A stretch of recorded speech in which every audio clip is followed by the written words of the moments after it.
over 90 years, Skoda have been tough competitors, principally and most recently in the marketplace for low-priced, popular and reliable motor cars. But in fact, that's been the philosophy of the company since the mid-30s. Cars built to advance modern standards, but without the price tag to match. It was a winning formula, and one that the Czechoslovakian manufacturer continued successfully into the post-war years.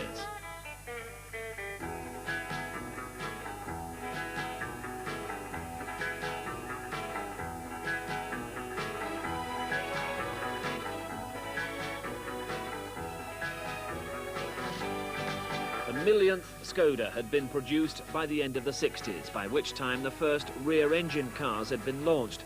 But the principles of low price with proven technology remained intact, and Skoda were an important element in the international marketplace. A key to retaining that position was proof of the car's performance, and that's been achieved with a successful involvement in international motorsport, European touring car success in 1981. But it's been in the tough world of international rallying that the car has earned the tag of surprising Skoda. The British Championship is one of the hardest proving grounds of all, with its mixture of fast tarmac and rough forest tracks. But throughout the 80s, the Skodas, run on a very tight budget and without the sophisticated backup of rival teams, were proven and very regular class winners. In 1985, there were class wins on the Welsh and Scottish internationals, as well as the high-speed Manx. The 1986 National Breakdown Rally in the Forest of Yorkshire, though, was the place to prove the car's resilience for driver John Haugland, deep snow and treacherous ice. This was the event in which manufacturers like Ford and Austin Rover were running their high-power, high-performance Group B cars.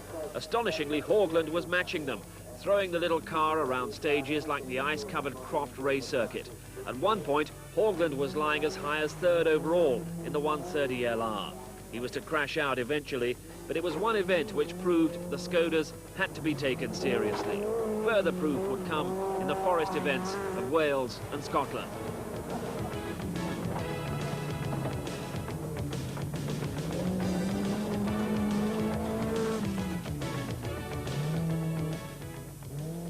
And then the Open Championship returned to the tarmac once more on the Isle of Man and here in Northern Ireland, where the 1300cc rear-wheel drive Skoda achieved a top 10 position behind the likes of Austin Rover, Ford and Peugeot, but nearly 2 minutes ahead of the Works Vauxhall Astra. By the 1987 British Championship season, Skoda was surprising no one. They'd proved their competitive ability, once again with John Haugland behind the wheel, en route to a career total so far of over 100 international class wins for the Czech manufacturer.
1987 season ended in triumph for John Haugland and co-driver Jan Olaf Bolin, Group B class winners in the up to 1600cc category. The Skoda 130 LR, a British Championship winning car.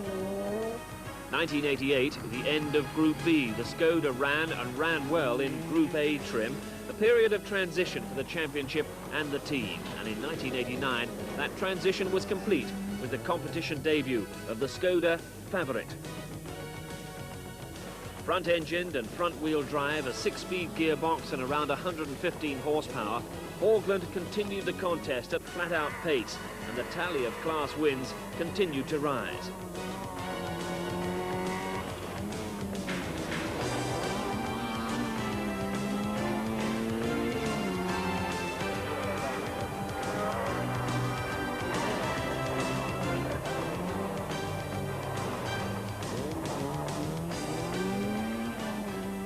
In 1990, the Skoda in the very competitive 1300cc class up against the likes of the Works Vauxhalls, and on the opening round, the Cartel Rally in Yorkshire, the Favorit would win its class by over 15 minutes. The new car was continuing a rally tradition that began with success on the 1937 Monte Carlo and would continue through the British Championship, and on Britain's World Championship round, the RAC Rally, Skoda had a quite unbelievable record.